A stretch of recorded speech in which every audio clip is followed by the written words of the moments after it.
আসসালামু আলাইকুম। হাসিনা লাইফস্টাইল থেকে চলে আসলাম আবার একটা নতুন রান্নার ভিডিও নিয়ে। তো আজকে বাজারগুলো দেখে আমাদের কি নিয়ে এসছে। এই যে প্রথম শাপলা ফুলের, এগুলো কি বলে কি জানি না, ডোগা না কি ডোগা।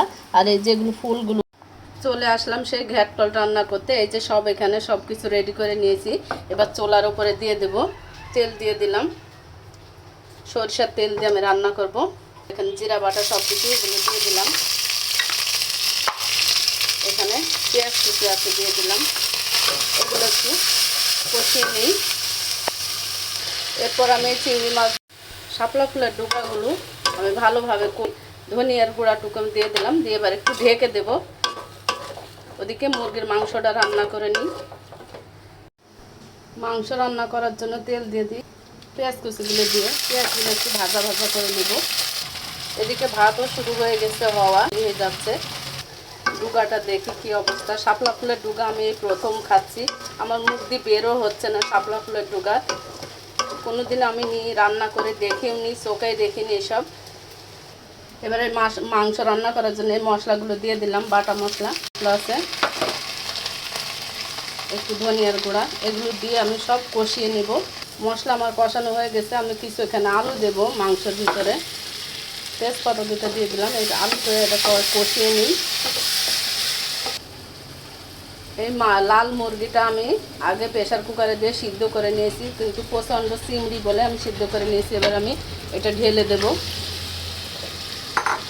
খাওয়া যায় না। এবার কষিয়ে নিই ভালো করে।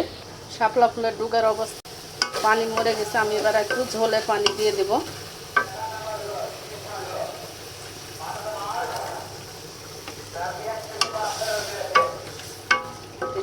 হয়ে গেলে এবার ঢাকনা দিয়ে ঢেকে দিয়ে,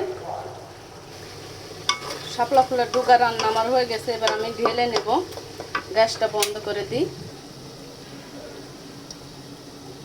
এবার টেস্ট করে খেয়ে দেখতে। আমি এই প্রথম শাপলা ফুলের ডুগা রান্না করলাম, তো একটু খেয়ে দেখি। যদি ভুল হয়ে থাকে আপনারা আমাকে কমেন্টস করে বলবেন। হেভি হয়েছে, সুন্দর।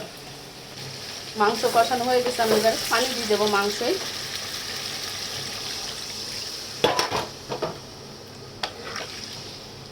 এবার সিদ্ধ হোক মাংসটা।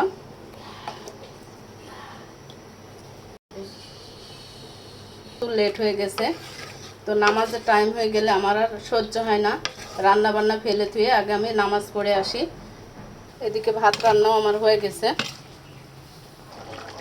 মাংস রান্না হয়ে গেছে আমার।